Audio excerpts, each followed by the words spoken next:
Good morning. This is the 15th lesson of the Homeopathic Academy in collaboration with the Homeopathy Data Bank for Classical Homeopathy and the Marathon International Summer School for Classical Homeopathy.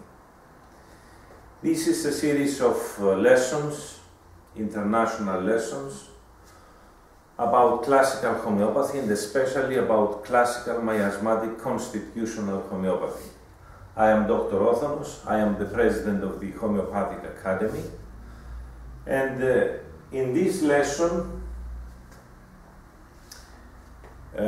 which I consider quite important, we will examine three constitutions comparatively because they are very relative. And one common thing about these constitutions, and especially about Ignatia and Sepia, is that they are misprescribed very often. They are wrongly prescribed and frequently described, although they are not frequent constitutions, frequently found constitutions. The reason for this misprescription is the lack of knowledge of the background, of their psoric background, and the very frequent use of keynote prescribing in homeopathic everyday clinical practice. You see, we always follow the holistic approach, the holistic thinking, which is based to the universal and homeopathic laws in classical homeopathy. And there is keynote prescribing is violating quite frequently these laws. What do I mean by keynote prescribing? I mean that someone is learning some points, some important symptoms, some keynote symptoms about a certain constitution, and most of the time these keynotes are physical and not psychological. And without him knowing the essence and the psychological profile and the miasmatic characteristics of that constitution, it's easy to misprescribe. And sometimes it's easier to say, oh, love disappointment. She cries, she doesn't want consolation, she has these physical characteristics, Ignatia. Oh, she had some troubles, she feels sad, she is cold, she is tired, and she has aversion sex, Sepia.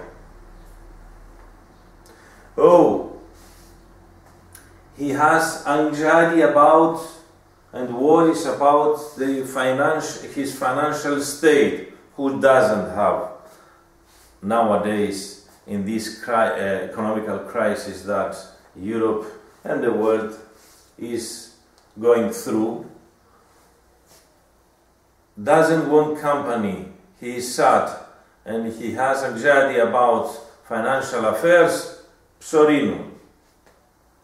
This is quite wrong, because if you don't know the miasmatic background of the person, if you don't know the essence, you are wrong most of the times. For example, we have to discriminate between the event and the person. A syphilitic person, a psychotic person, and a psoric person react differently, quite differently, in the presence of the same stressful event, love disappointment. You will see 3 different reactions, and we will see that when we describe these 3 constitutions.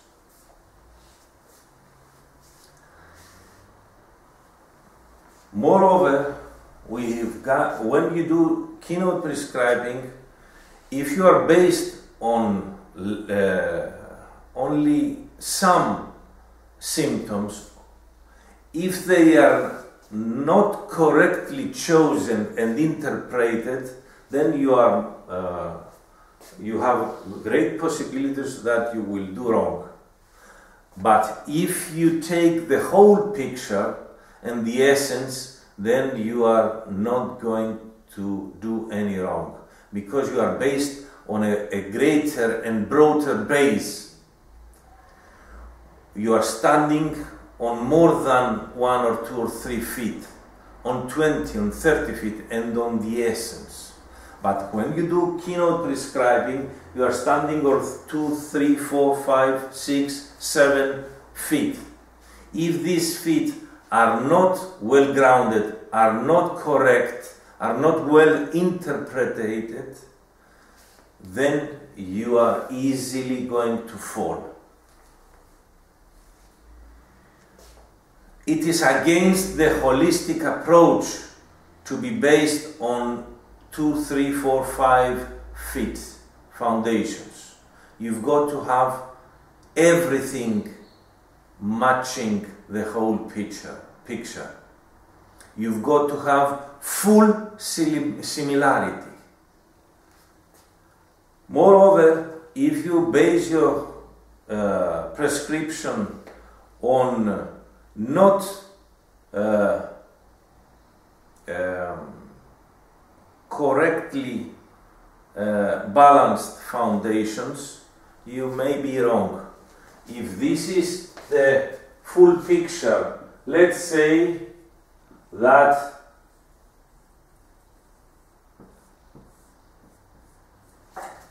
the full picture is an oak tree. An oak tree. And this is sepia. If you prescribe, no, let's say that this is not sepia, this is, let's say, Valeriana. And this is the whole picture of Valeriana. And then you go and prescribe according to this similarity, a partial similarity. Although you've got a Valeriana case, this part of the full image may resemble to sepia or to Ignacia. And then you prescribe sepia or Ignacia and you don't have full similarity, you have partial similarity. Because you have based your foundation on keynotes that have to do with this. And one here. And one here. But this is wrong because most of your keynotes were of this part. One was there and one was there. So you don't have full similarity. You ignore this or this. You are focused on these 4 or 5 that are mostly physical, and then you prescribe Ignacia or sepia. While you should have prescribed for the whole for the full similarity. If you have taken a closer look and a much broader look, you would have seen that you have to do with a syphilitic person, not a psoric person. So, if you didn't prescribe according to the essence, according to the full similarity, and according to the miasmatic synthesis of the constitution, you will prescribe sepia or Ignacia. Or if you have prescribed only for the arthritis, then you would have prescribed Ras toxicodendron because of several 2 or 3 keynotes that have to do with the arthritis. Our aim is to prescribe for full similarity and according to the essence and the miasmatic synthesis of the person. And that's what classical miasmatic constitutional homeopathy do. While when you do keynote prescribed neurorepertorizing, you almost most of the time you prescribe partially and you give acute, you prescribe acute constitutions based mostly on the pathology, on the physical characteristics, on the disease. No matter how well you get the acute illness picture, this doesn't mean that it resembles to full similarity of the chronic constitution during the state of clinical health or state of pathology A, that is chronic state.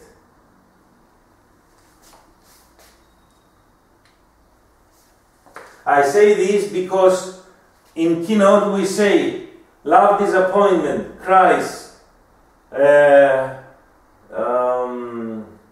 aversion, consolation, Ignacia, while you don't take the whole picture.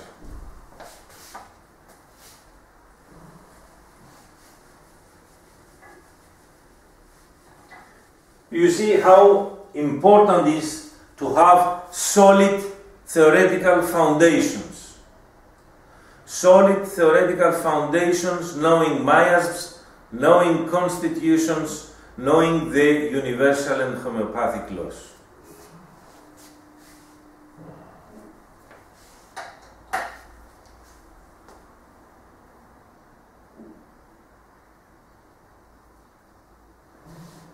Now, let's go and see the psoric background of Ignacia and Sepia and Psorinum. Let's start from the psoric background of Ignacia, Sepia, and Nandrum muriaticum. We have the so-called constitutional families. That is, we group together certain constitutions because they are relative.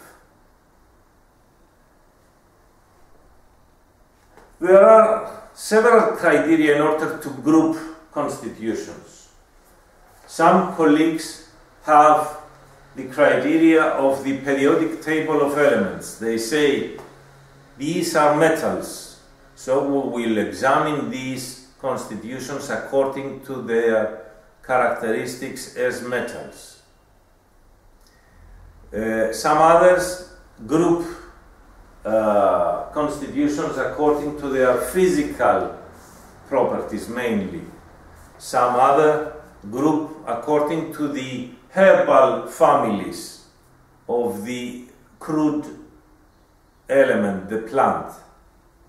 But according to my opinion, this is wrong.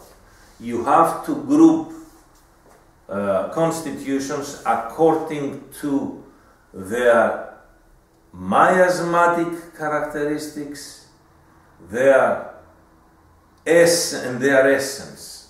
Only then you have, according to clinical criteria and according to clinical criteria, how these constitutions appear in everyday clinical practice. If your criterion is higher, hierarchically, if you group constitutions according to their miasmatic synthesis and essence, and then you are closer to truth and you don't get confused easily. Or else you will group according to disease, which are there is these very wrong criterion, and we do that, other colleagues do it while teaching. They say, now we will talk about the constitutions that are most frequently used in pneumonia, in arthritis, in urine infection, in love disappointment, and so on. This is wrong. You don't prescribe in homeopathy according to the disease. You don't prescribe according to the disease, either physical or psychological, or according to the pathology. Which are what constitutions do you give when you've got warts, when you've got herpes zoster?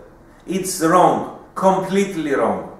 You are driven to prescribe acute constitutions for acute illness. It's so important and so critical to differentiate between disease and illness, and between chronic illness and acute illnesses.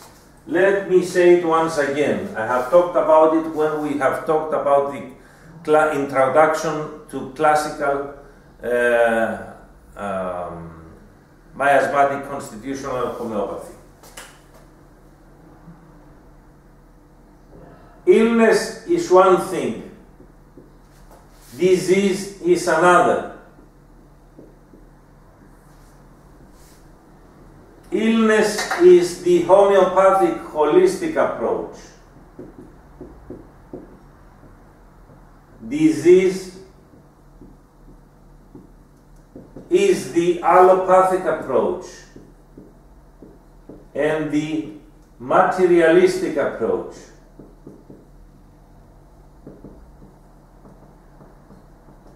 This concerns only the physical, or mostly the physical symptoms. And when there are psychological symptoms, they are considered as symptoms of the nervous system, not symptoms of the soul, of the psychological level. Illness concerns the whole, physical and psychological level. Illness is one, and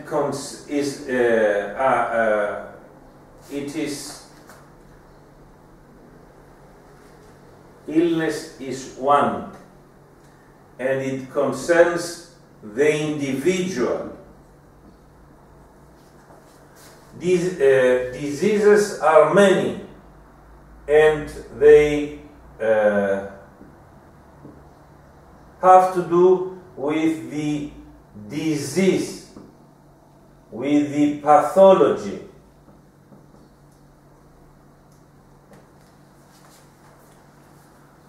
When a patient comes to you with some physical symptoms, you say he's got arthritis because he has these symptoms, these signs, these laboratory findings. So I've got a case of arthritis.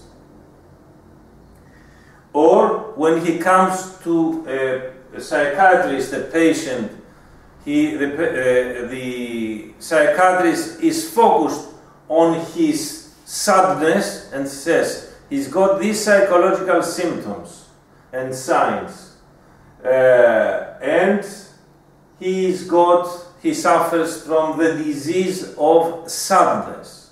He doesn't care if he has also arthritis or urine infection. And in the same way, the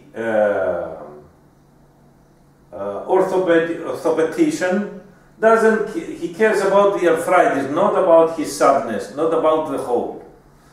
But in homeopathy comes to us the same patient with the arthritis. We don't talk about his main problem, his current intense problem, his acute illness. We talk about the whole. We talk about his arthritis, but then we talk about his colitis and his sadness. And then we leave aside the acute illness and we ask about his characteristics, not about his symptoms, when he is at the state of clinical health, at pathology phase A. We are interested in the individual. We are interested in the miasmatic and constitutional characteristics, the influences during the state of clinical health, during his chronic illness, the miasmatic and constitutional characteristics. So we go from symptoms when we have an acute illness to characteristics. We go from symptoms to characteristics. The opposite. First, we go from characteristics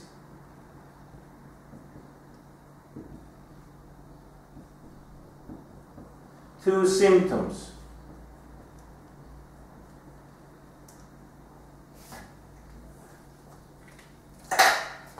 Here we have the chronic illness,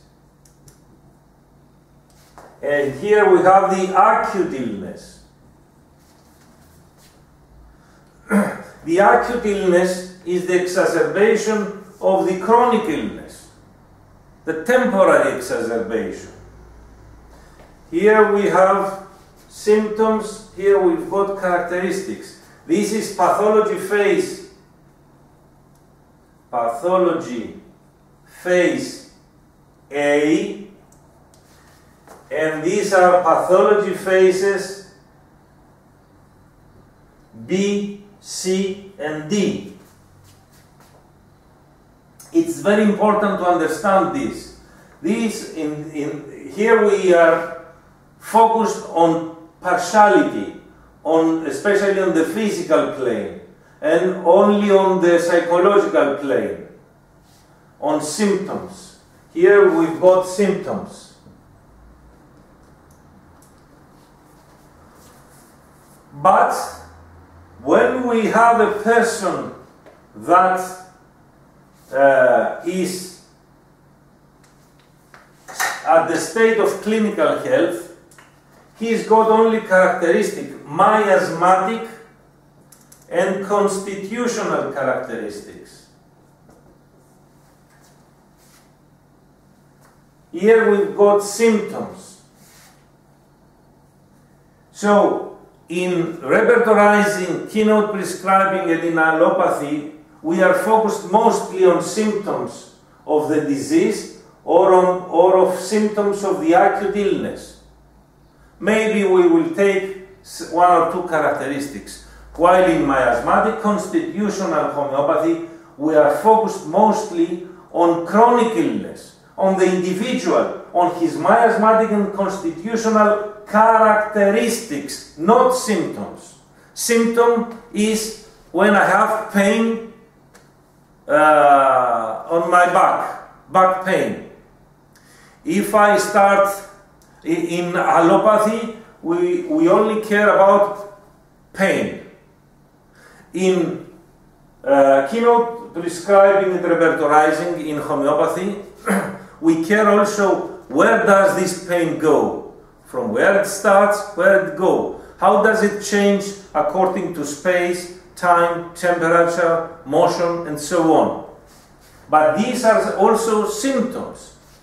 In classical homeopathy, in keynote prescribing, we are focused on certain characteristic symptoms.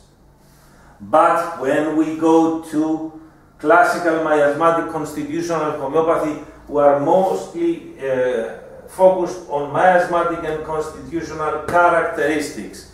We say he is psoric because he reacted in this and this and that way to the love disappointment. He is coward, he is slow, he is cold, he is introvert, he is psoric, mostly, predominantly. We say he is cold, not during the acute illness, cold in general. This is a characteristic, a general physical characteristic. While he is not ill, he is still very cold. We say he is very irritable, not during the acute illness, during the chronic state.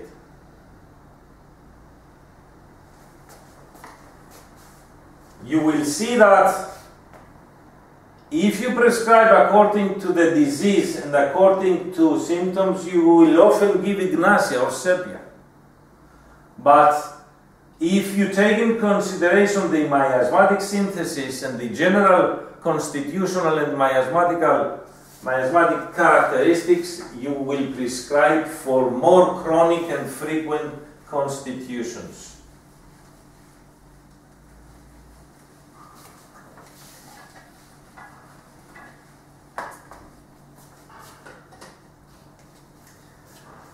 Now, let's see how these things, these theoretical comments, have a practical application.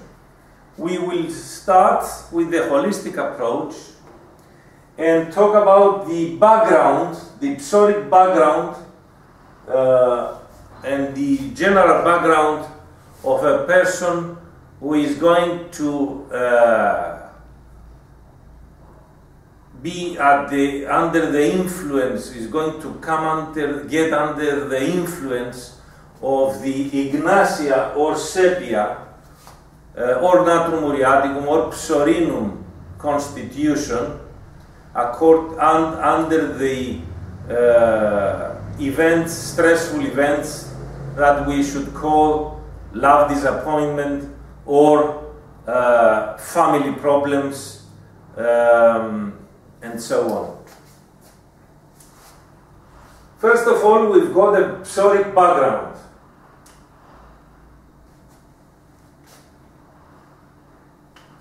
What is a psoric background?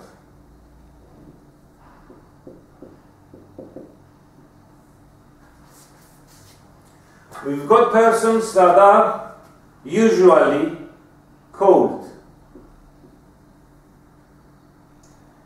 introvert,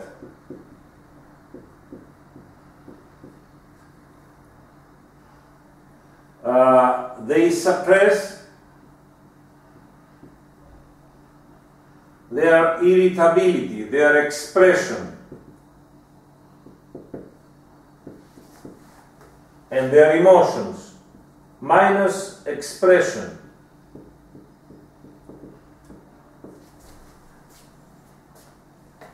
We've got people that are idealistic. They tend to believe strongly and be attached to certain ideologies, religious, political, philosophical, and so on. Morality. They take quite interest in morality. Is it wrong what I am going to do? Is it right? What I have already done, was it moral? Was it correct? Was it good? Was it bad? And if I decide that it was bad, according to my ideology and psoric ideals, then they feel guilty, they feel bad. All these are psoric characteristics. Slow functions.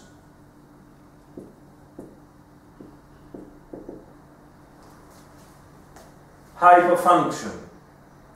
So, introvert, not expressive, they suppress their irritability, they are mostly victims instead of being perpetrators. Perpetrators are syphilitic most of the time. Victims are mostly psoric. They are easily manipulated by syphilitic individuals. And when they are stressed, they tend to develop sadness, psoric sadness. We will see the characteristics of the psoric sadness, the psychotic sadness, and the syphilitic sadness. They tend to be sad, and they want to be alone. They go away from people when they are stressed. All these are psoric characteristics, and Ignatia, Sepia, and Psorinum do have all these psoric characteristics.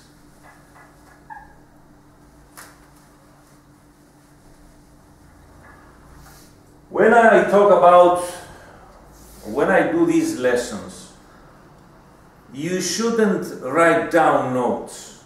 You should pay attention to grasp the image, to grasp the essence, the whole picture, the main idea. You can read in details many more about what I say. All these that I say, you will find it in the classical miasmatic constitutional homeopathic materia medica. These three constitutions are included in the volume 7. It is not yet translated, but it will be soon.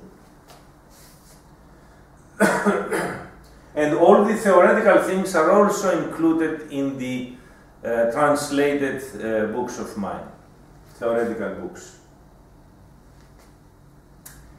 So, we've got a person with psoric background.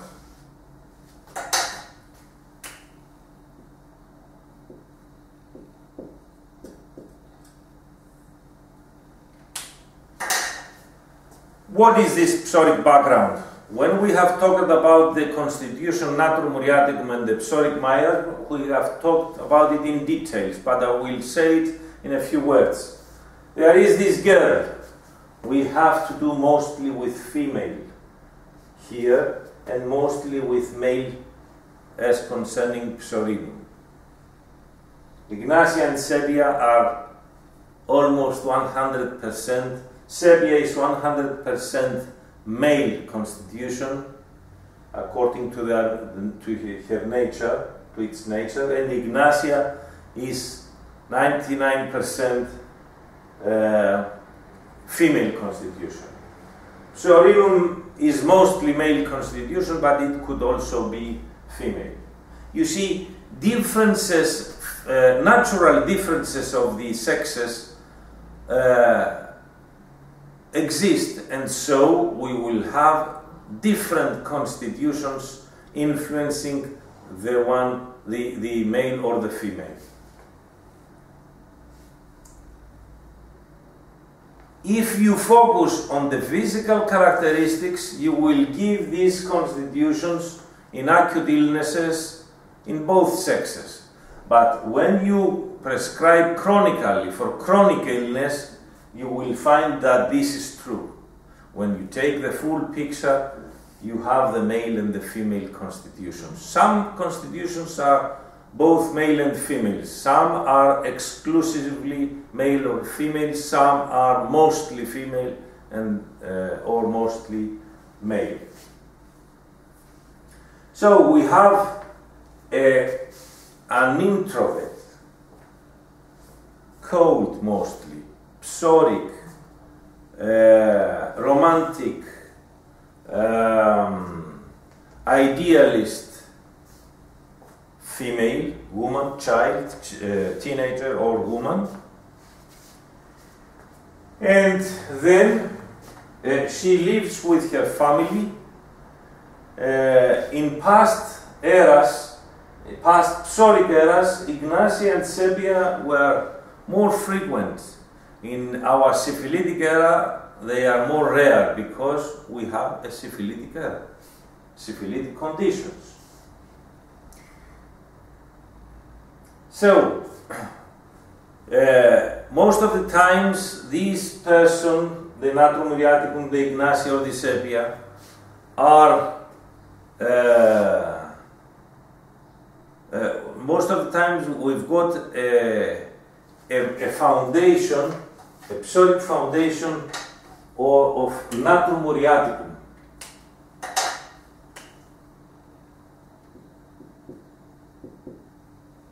Or some other psoric constitutions.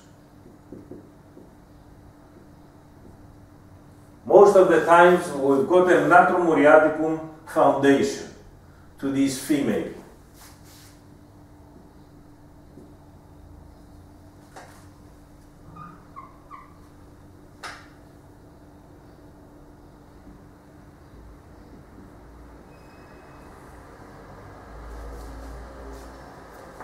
If it is a female, we've got a Natrum muriaticum foundation. If it is a male, we've got mostly a sulfur foundation. These are not strict rules, it's out of my clinical experience. Then we have this this stressful event called love disappointment.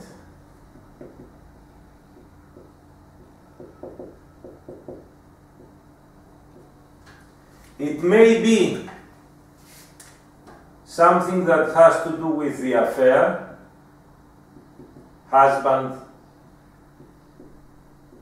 companion, and so on, or it may have to do with the family, that is, companion plus children. Or it may have to do with the family in general, that is the financial problems and the job problems. But when these psoric, mostly stressful events, act on a foundation psoric, on a female or on a male, then we may have different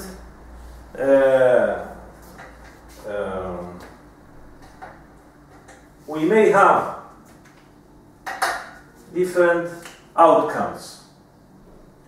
We may have, first of all, we have the acute state. Most of the times during the acute state, we may have Ignatia or Natrum muriaticum.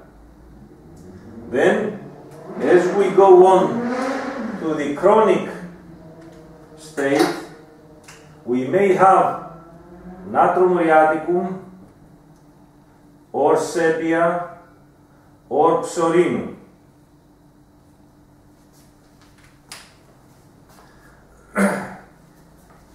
This is the acute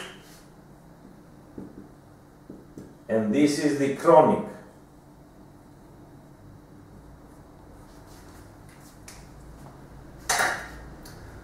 So, you have a romantic psoric girl.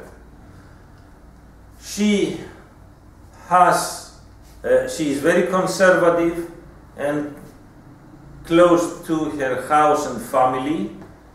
She reads romantic novels, and then she is dreaming of the prince who has blue eyes, is tall and handsome, is of royalty, is very gentle and kind, and he rides that white horse in past eras. Now he rides that bike or that car, expensive car, maybe.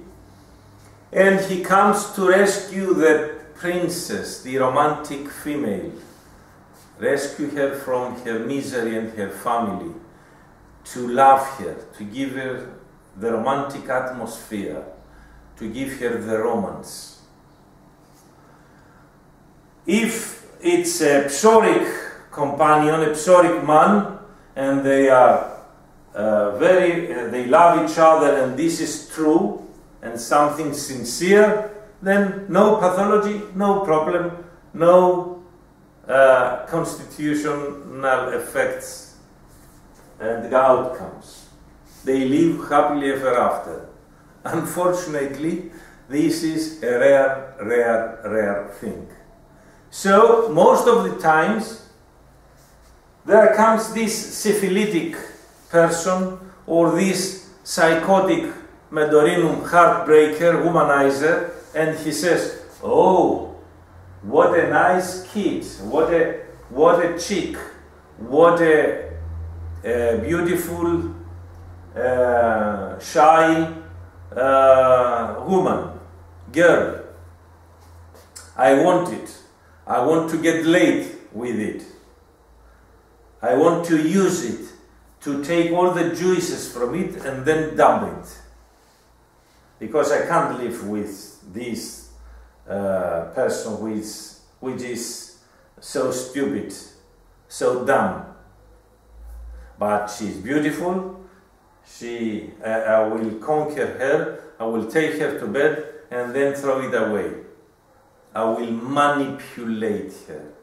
I will get her money. I will get her virgin condition. I will get anything that I can from that person. So I start manipulating this person. What does she want in order to get laid? She wants a romantic atmosphere. She wants romance. She wants love. She wants me to be kind, to be generous, to say all the time, I love you, I love you, I die for you. I'm so much in love with you. I want you to, we want us to get married, to have children, to live happily, romantically, ever after. So she hears all these things that suit her miasmatic and constitutional weak points, and she says, oh, I fall in love. I fell in love with this man, this romantic prince. But this is not the reality. So, after some days or months, all the romance breaks down. The love goes away from the part of the man, and she is devastated. She's got love disappointment. Sometimes this romantic person, the natromuriatic person, sees someone, even a married man, or a man that is not of her age, is much more older, and she tries to build that fairy tale and romance in her mind, and without any contact, special contact with the other part, with the man, she creates this romance in her, this fairy tale in her mind, and if things are not going on to some point, then she, because she is psoric and she doesn't express herself, then she stays in love with that guy, and he gets married with another woman, and she gets a love disappointment, although nothing really happened between them. So, first we have the acute condition, the psoric background, the psoric stressful event, and the acute condition. Most of the times, a natromuriaticum or psoric constitution, other psoric constitution like sulfur, like phosphor, like pulsatilla, like lycopodium, when disappointed either from affair or from family, may develop, or from a death of a close relative or friend, may develop an acute temporary influence from Ignatia constitution. You see, Ignatia is an acute constitution. An acute constitution that mainly affects the psychological level, while Natrium muriaticum is both an acute and a chronic constitution that affects the physical plane and the psychological plane. Here we've got a case of acute sadness. Acute sadness. Acute sadness, but with many. It's the face of